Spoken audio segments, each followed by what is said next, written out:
Bom, cola aqui no live agora que a gente vai detalhar para você novidades sobre a investigação sobre o ex-ministro da Educação, Milton Ribeiro.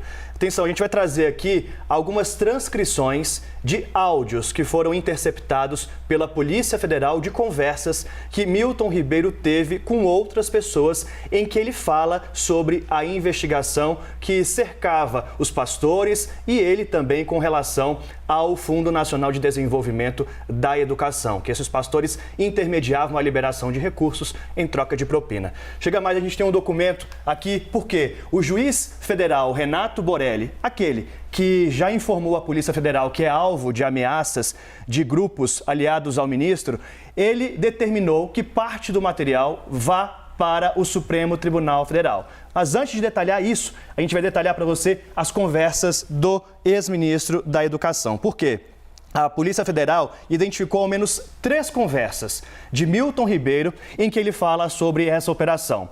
A primeira conversa é com uma pessoa de nome Valdomiro. O que diz Milton Ribeiro a Valdomiro? Olha só, tudo caminhando, tudo caminhando. Agora tem que aguardar, né? Alguns assuntos estão sendo resolvidos pela misericórdia divina, né? Negócio da arma, resolveu aquela mentira que eles falavam, que os ônibus estavam superfaturados no FNDE, aí não dá para identificar. Também, agora vai faltar assunto dos pastores, né? Mas eu acho assim, que o assunto dos pastores é uma coisa que eu tenho receio um pouco. É de o processo fazer aquele negócio de busca e apreensão, entendeu?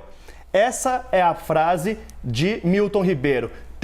Ele tinha receio de que ocorresse o que ocorreu, um mandado de busca e apreensão contra ele, nessa conversa com o tal do Valdomiro. E aqui, gente, ele cita outros pontos de bastante suspeita em torno do Ministério da Educação, ainda na gestão dele, como a questão do superfaturamento da compra de ônibus escolares, algo que foi suspenso pelo Tribunal de Contas da União após ser identificada a irregularidade, sobrepreço na compra de ônibus. E aqui também ele fala do negócio da arma. Lembra que a arma do ministro disparou no aeroporto antes dele embarcar? Então ele fala aqui também que isso já foi resolvido. Segunda conversa com uma pessoa de nome Adolfo, um terceiro também segundo o Ministério Público. Ele diz: algumas coisas já foram resolvidas, né? A acusação de que houve superfaturamento, mais uma vez a questão dos ônibus. Isso já foi. Agora, ainda resta o assunto do envolvimento dos pastores. Mas eu creio que, no devido tempo, vão ser esclarecidos. E em conversa com um familiar, destaca o Ministério Público dessa interceptação feita pela Polícia Federal. Ele diz: não é isso. Ele acha, sem saber quem é essa pessoa que acha, que vão fazer uma busca e apreensão em casa, sabe? É muito triste. Bom, isso pode acontecer, né? Se houver indícios. Ou seja, o que essas informações, essa interceptação telefônica de Milton Ribeiro informaram ou dão a entender são indícios para a Polícia Federal e para o Ministério Público, que ele já sabia de como a investigação estava caminhando. Então, não à toa, o que o Ministério Federal pede? Que essa investigação volte para o Supremo Tribunal Federal. Por quê? Aí está aqui embaixo, nas palavras do juiz Renato Borelli. O Parquet Federal, o Ministério Público Federal, está aqui, formulou um pedido de remessa de parte do material arrecadado na investigação, pois verificada a possível interferência nas investigações por parte de detentor de foro por prerrogativa de função no STF, uma autoridade que tem foro privilegiado e que a primeira instância não pode investigar. Portanto, quem tem a função de coordenar esses trabalhos é o Supremo Tribunal Federal e o Ministério Público responsável é a Procuradoria-Geral da República. Então, o juiz fala: olha, o Ministério Público me disse que tem gente com foro, então eu não posso fazer nada, eu tenho que mandar para o Supremo. E ele determina que toda essa investigação, gente, volte para o Supremo Tribunal Federal. Aqui ele não diz quem é essa pessoa, essa autoridade que tem foro privilegiado. Na sequência, o juiz Renato Borelli, ele explica por que ele tem que mandar para o STF, porque é uma pessoa com foro. E cita jurisprudência, cita decisões anteriores que mostram que esse caso tem que ser remetido ao STF justamente por isso. E ele cita aqui, olha, constatação do envolvimento de autoridades com prerrogativa de foro, inclusive a presidente da República. Um caso passado, provavelmente com relação à ex-presidente Dilma Rousseff, que está no feminino, mas mostrando que nem o presidente da República escapa disso, tem que ir para o STF. Ele não cita nominalmente quem é a autoridade com foro privilegiado. Isso a gente está apurando e traz para você já já. Fato é que são essas duas informações que ainda o juiz Renato Borelli determinou, portanto, que tudo volte ao STF. Por que volte? Porque essa investigação já estava no STF. Ela só saiu de lá porque o ministro deixou o Ministério da Educação. E aí ele perde o foro privilegiado. Então vai para a primeira instância. Agora, como eles identificaram uma outra autoridade com foro privilegiado, isso tudo deve voltar para o STF. Duas informações importantíssimas. A interceptação que mostra que Milton Ribeiro temia uma operação de busca e apreensão no caso dos pastores e sinalizando que ele já sabia dos contornos da questão dos ônibus superfaturados e também do episódio em que a arma dele disparou no aeroporto, se não me engano, de Brasília. Bom, vamos chamar a Carol Brito, que está aqui com a gente hoje. Seja muito bem-vinda aqui ao Live CNN. É um prazer falar com você. Daniel, quer dar bom dia para Carol? Claro, minha parceira de muitos anos aí de Brasília, que a gente conversava bastante lá na cobertura de judiciário. Carol, muito bem-vinda e finalmente, né, nos encontramos aqui na CNN. Sim, prazer encontrar vocês aqui na tela. Daniel, Marcela e todo mundo que está nos assistindo.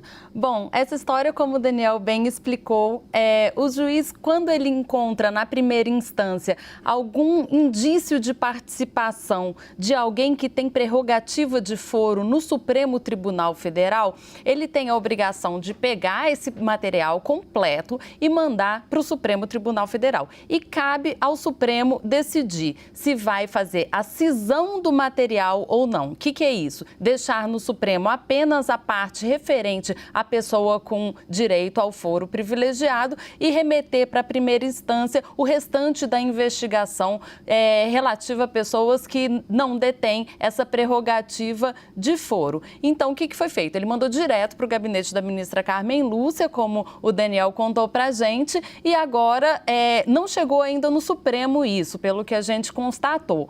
Então, quando a ministra Carmen Lúcia receber esse material, o mais provável, o trâmite jurídico clássico é o seguinte: o ministro do Supremo Tribunal Federal pergunta para a Procuradoria-Geral da República se quer manter essa investigação no Supremo ou se o caso não é caso de abertura de inquérito. Lembrando que o caso já estava no Supremo e aí a ministra Carmen Lúcia mandou para o Procurador-Geral da República, Augusto Aras, um pedido de investigação contra Milton Ribeiro e contra o presidente Jair Bolsonaro. Na época, ele falou que o ministro da Educação deveria ser investigado, mas o presidente da República não. Vamos ver o que acontece agora, lembrando que a gente não sabe ainda, não foi dito textualmente nesse ofício do juiz quem é a autoridade com prerrogativa de foro. Agora, dessa história toda, o que a gente pode tirar? Que a questão do foro privilegiado ainda é uma grande vantagem para quem está sendo investigado. A gente viu que a investigação ocorreu de modo bem célere, houve o pedido de prisão de Milton Ribeiro, houve o pedido de busca e apreensão de Milton Ribeiro lá na primeira instância. E eu conversei com fontes do Supremo Tribunal Federal que disseram o seguinte, que se esse caso estivesse tramitando no Supremo Tribunal Federal, provavelmente Milton Ribeiro não teria sido preso ainda, porque normalmente os juízes do STF dependem de um pedido do Procurador-Geral da República para determinar ou busca e apreensão ou prisão. E pelo que a gente viu do comportamento de Augusto Aras recentemente, ele tem pouca disposição para se indispor com o Palácio do Planalto, ou seja, para autorizar investigações contra o presidente da República e contra seus aliados. Carol, agora a gente está num momento em que a gente pode cruzar informações que elas conversam bastante. A gente teve ontem uma carta, uma mensagem trocada pelo delegado responsável por essa investigação, em que ele fala que foi obstaculizada essa investigação, que houve entraves, dificuldades, principalmente na transferência de Milton Ribeiro de São Paulo para Brasília. Aqui, o Ministério Público também fala de possível interferências nessa investigação. Ou seja, a gente vê que tem denúncia do MPF, tem denúncia da Polícia Federal, que são as duas instituições que investigam, falando justamente, olha, a gente não está conseguindo investigar como deveria, nossa autonomia está ferida. Isso, Daniel. Interessante que logo que Milton Ribeiro foi preso, a mensagem que passou para a sociedade foi o quê? Que a Polícia Federal tem sim autonomia e que mesmo sendo um aliado do presidente da República, uma pessoa que até ontem ocupou um importante ministério, que é o Ministério da Educação, ainda assim houve a prisão do investigado. Só que aí depois veio justamente essa denúncia, né, de que teria tido alguma interferência na atividade da Polícia Federal. Isso internamente para a PF ficou muito ruim, porque a corporação, a maior parte dos integrantes da corporação, claro, tem o interesse de passar essa mensagem de independência da Polícia Federal. Lembrando que não é a primeira vez que isso acontece durante o governo Jair Bolsonaro.